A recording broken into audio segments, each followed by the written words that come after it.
He's up late to give you the news you can't get anywhere else early. He fights for truth and justice and the American way. Please welcome our pal from the Paragon Trust Company, the real Tony D. Tony D'Angelo. All right, every Tuesday at the same time, we bring on one of the most popular guests that we have. You can find him on the X, Tony D'Angelo 7. He's got his own YouTube page. And again, every Thursday, he populates that with some brand new videos. And I want to just give him a quick thank you, which I forgot to thank Greg Howard yesterday, but I'm going to thank you today for filling in so excellently last Tuesday. And I appreciate that very much. You do a fantastic job. Tony D'Angelo, good morning, sir. How are you? Good morning, Lee Elci. Good morning, everyone, and proud to be among you. Yes, many thanks to Drew for keeping things together. I mean, we had a lot of fun, and thank you for asking me. And everybody seemingly loved the music that you chose. So that's good. I've got more music. Next time I'll bring it. But, we dust off the cobwebs in my head, of which there are many. Well, I just have some fun. Just so folks know, Tony's the only one we give him the option to pick whatever he wants at the end of his segment. So he always does a great job with that too. And you dust off stuff I've never heard of before, which is pretty great. Yeah, it's the glorious results of a misspent youth. That's the best way. All right. Well, listen, you're going to tackle illegal immigration in the state of Connecticut. We're going to work our way around it. But guess what? Newsflash: our governor, King Ned Lamont, the unaccountable, is on the lam again. He is in India. And this is kind of a curious dynamic, and I'm going to go slowly here because I don't want to confuse the hell out of myself and then everybody else. And it's interesting because when things start to get busy, Ned has a pattern. He splits. And it's almost like you see him splitting, you say, well, something's up. You're not really sure, at least at that point, exactly what it is. A lot of stuff flies. Nothing you could really put your finger on except other than what I'm going to be putting my finger on. And it's just all very curious. And then these are like the hot subjects as far as what's happening. And it's a curious tie-in, and we're going to get to that. The trip is how could I put it? It is reported in the Connecticut Insider as a economic development trip. Whenever you hear that, you should become very nervous. And you look at the cast of characters. First of all, you get the placating statement from the should-be-abolished Department of Economic and Community Development, Daniel O'Keefe. We're sending a delegation because we want to tell the Indian people why this is an excellent place for them to select their base of operations. Now, my first thought is everybody in the United States knows about Connecticut. They're not coming, so maybe you're trying somewhere else. It's kind of like trying to get a fighter licensed in another state with brain damage, for crying out loud. But there's a little bit more to that. And it's the first thing I looked at, I said, okay, this is like a redo of the failed and questionable Israel 2022 trip where Ned sent a delegation to talk to the people of the digital currency group. And it's a little bit more involved, even though it sure smacks of that. And this is the cast of characters that the Hearst newspapers have reported. We'll get to what they all are doing with him in a moment. But Indra Nooyi, remember her? COVID-19 committee, the former PepsiCo CEO. We figured out she was living in Florida. She was stamping around being the Connecticut princess. I don't know where she's living now, but she's there. Obviously, she is an Indian woman of prominence. Daniel O'Keefe from the DECD. University of Connecticut President Radenka Merrick, and this gets a little bit more curious as we go down the line. Matthew McHugh, CEO of Connecticut Innovations, as they say, the state-chartered venture capital organization, God help us all. And then Michael Crayer, who is the vice provost for research in Yale. Now, we'll get to what all that means in a moment, but basically, they're going to be developing a memorandum of understanding that will be announced during the trip. Now, of course, they're not going to let you see the memo. They don't let you see any of the FOIs in this. I've got a list of FOIs on these trips, the Israel trips, the two that he said he took after October 7th. Lee Elci, it's as long as your arm. You never get to see this stuff. Somebody walks in from Hartford Current. Oh, yeah, here it is. I mean, because they don't ask the level of questions that I'm asking. I'm not saying that what they're asking is valueless, but what they're asking is safe. It's this whole thing of the placating statements. O'Keefe says, well, we're going to sell Hartford as a hub because of location. They're still trying to sell Hartford. I mean, they're still trying to sell the Edsel in a Chevy Suburban world. Anyway, enough about that. But there's a curious paragraph here in this article. It says, Lamont will pay out of his own pocket for his air travel. Well, if he's on state business, why isn't the state paying? Well, maybe he's not on state business. This is all, it's just odd. While Advanced CT, which of course is the state, will pay for the delegation's hotel stays and ground transportation. And this last line is kind of curious. The governor may return to Connecticut earlier than planned if necessary. Well, what the hell's going down here? It's like, why did you have to put that in the article? So my curiosity, my oxymoronic cat-killing curiosity starts to work overtime here. And it's just, okay, we've got another one of these secret Ned hide-the-ball issues, and there's a multi-part dynamic. Now, why is Ned on the lam? Now, I'm sure everybody knows this. If you were watching on Friday for the governor's conference, Janet Mills of Maine, who probably is the only governor dumber than Ned and Kathy Hochul, you get the three of them in a bathroom. Maybe you could get a little bit of light to shave, where she and President Donald Trump were cussing about the transgenders in sports. Now, of course, Ned follows these same policies, so anybody ask him, hey, Ned, what do you feel about that? Well, sorry, he's in India. That's possibly one theory. There's some rotten bills coming out of the legislature. It's not around to answer that either. But I think there's more taking place here. Let's look at this cast of characters.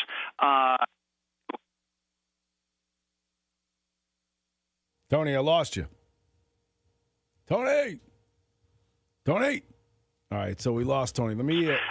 They won't let us see the records of. They put it there because of that. And, she was, again, a Florida resident. I mean, I think she's more of, quote-unquote, a credible presence. Now, Connecticut Innovations, Matthew McCoo. This is Connecticut Innovations. We've gone over this on the show. This is Annie Lamont's AAA team.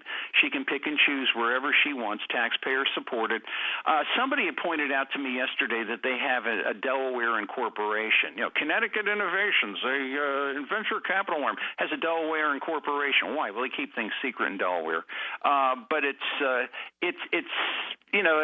again, there's been audits. You see what they're doing. They were big players in Semaphore. Okay, he's there. Radenka Merrick, Yukon. Okay, let's little Horse Barn Hill Investment Fund, little Cayman Islands. I mean, what is she doing there but for that? I am too stupid. I cannot come up with any other possibilities. The Yale Research guy, right? Yale Research, Yale Ventures, Annie Lamont and Josh Kabbalah, that whole thing. But the real nub of this, this is the one I can't get my poor little pathetic pea brain off of, is Sali Patek, if I'm pronouncing that correctly. He is the CEO from Infosys. This guy wears a number of hats, and all of them are very curious, and to me, none of them good. He's the CEO of Infosys. Infosys, of course, was the beneficiary of $38 million from our Connecticut Department of Economic Development, the computer contract they had, and then some more. He's also on the board of Advanced CT. Isn't that nice? So basically, he and Ned and this cast of characters can go do whatever in the hell they want under Advanced CT. It is completely exempt from any kind of disclosure, any kind of freedom of information. The governor is over there governing under the cloak of Advanced CT, and, does the world think this is okay? I'm sorry. Maybe I'm just nuts. This is not okay. We have nonprofits in Connecticut that are involved in functional governing and governance, and it would be very nice if I could get one legislator with some, use your favorite word, to say, hey, this is wrong. This is absolutely positively wrong. What can they be working out in this thing that we're never going to get to see? Now, I'll stick a pin here. How much economic development do you see right now, Lee Elci, in anything I've said here in these past 10 minutes? Not much. Not much of anything. Not much at all, right? Yeah. So let's move down here. There's 6 levels of bad here. There's no FOI, and it's like the guys receive money. What are they planning to do? And basically, they can do whatever in the hell they want. They could do it under the cloak of a nonprofit, not subject to FOI, and they could do it on foreign shores. And Ned is conveniently on the lam at this propitious moment. So let's move a little bit further. One of the things, Bob Swick did 2 really good articles on Infosys the top of last year and pointed out that Annie Lamont has a couple of, with Oak HCFT, a couple of investments that are co-investors with Infosys. So you kind of see how the money here is flowing. You've completely skipped over that joke of an ethics agreement, which basically was designed to permit things like this. Basically, this is what we're not going to do, aren't we wonderful? And you go ahead and you do something else. But basically, so there's a lot of interest in this trip with all these parties, and I don't think they really have Connecticut economic development in mind, do you? No. And this is the whole thing. And I'm sorry to interrupt just for a moment, but this is the quote-unquote, this is Connecticut economic development. This is the Department of Economic Development. And it's like, this is like, if you don't abolish this thing, at least you've got to make it so everybody can see what the hell is happening. I'm sorry, you had a thought. I interrupted. No, I want to, if you don't mind, just for 90 seconds, I know you've got a bunch of stuff to do, but sometimes we have listeners that come in and come out, and then they maybe haven't captured what you've talked about in the past. Can you just quickly explain Advanced CT to everybody? Advanced CT is, long story, but I'll keep it within 90 seconds. Advanced CT, there's actually 2 advanced CTs. There is a foundation, and there is the former Connecticut Economic Development, whatever you want to call it, assistance thing. They are nonprofit organizations. They are funded by, these days, tax dollars, in the past, utility contributions. Whatever goes on there is completely exempt from freedom of information. Now, the second advanced CT started right at the tippy tip of COVID, and that was the one where they kept the COVID, shall we say, the COVID committee. We went through that on the show. The InCorp happened, and they came and they said, we've rebranded this organization. No, basically you split it into 2. You kept the old one, you renamed it, and then you had this other thing, which essentially was a coffee clutch to do all this secret business away from public view. Believe me, if somebody has more questions on that, they're welcome to email. I just wanted to make sure. I just wanted to get that out there for folks maybe driving to work. All right, I didn't mean to interrupt you. So. No, that's okay. But anyway, we've got this curious cast of characters, but when you get to immigration and legal immigration, what's the first thing that comes to your mind, Lee Elci? You think of a bunch of people running over the border before Tom Homan catches, and that's what you're thinking about. But this is kind of an immigration thing. This whole thing, as I'm seeing it, it's a little bit more sophisticated than that. Now, Infosys, if you read down, Bob Swick did a great job of this. You can see it on his blog, Swick Speak. As far as the violations and the questions and the abuse and use of H-1B visas that they've done through the years. Now, of course, here's Ned. He's dealing with them. They're great, but, look at the record. And, this is a very curious thing because you can get somebody in to work on a visa, and, you can pay them.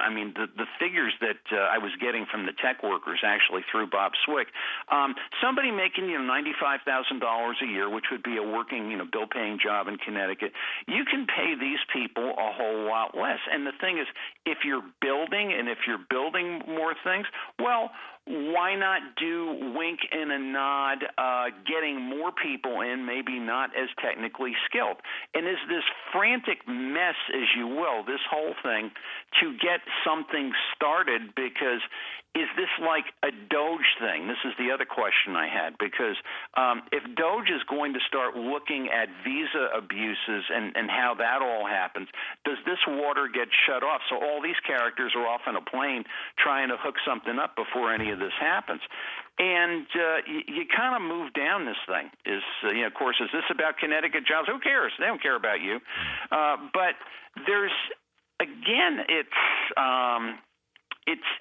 the same game. It's the same players. It's everybody's on this trip has got something to do with something else. The unaccountable is, he's flown the coop.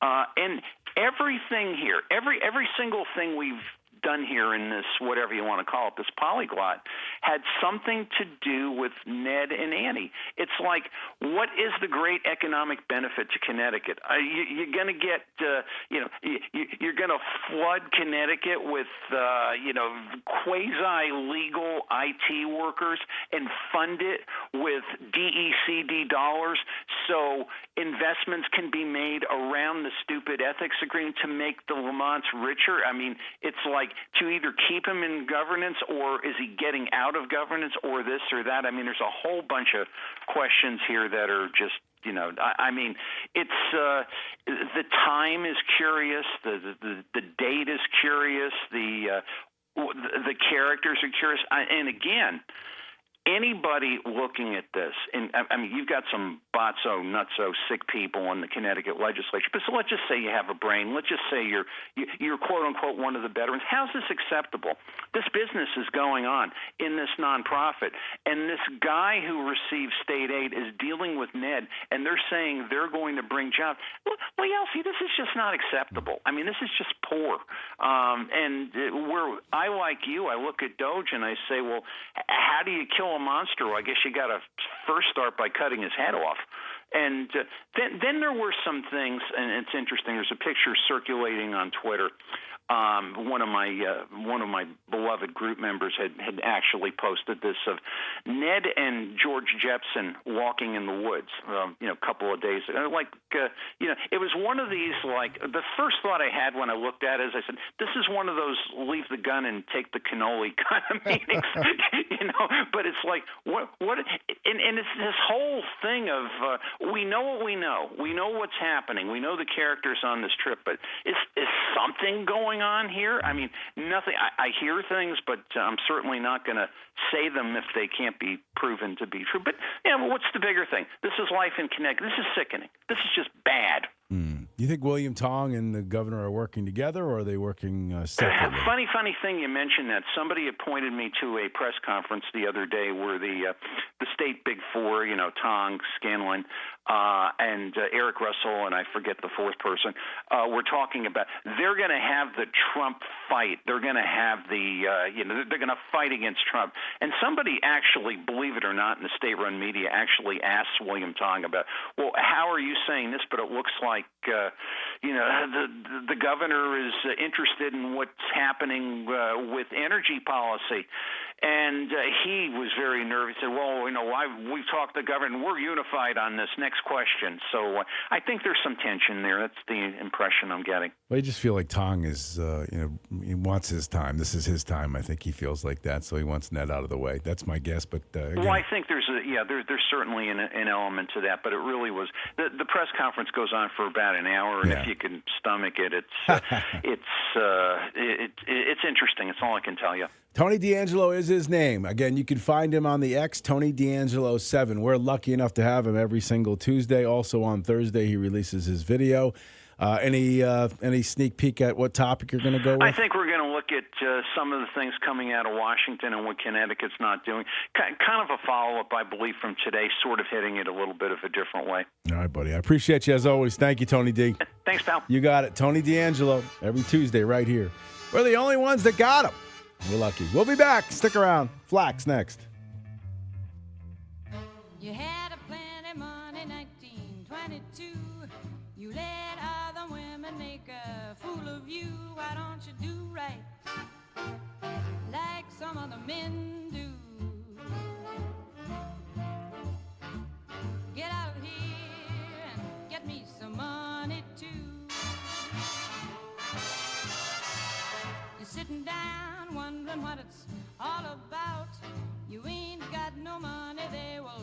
you out, why don't you do right like some other men do? Get out of here and get me some money too. Lee Elci. It can't be bargained with. It can't be reasoned with. It doesn't feel pity or remorse or fear, and it absolutely will not stop. Ever. Weekday mornings from 6 until 10 on 94.9 News Now.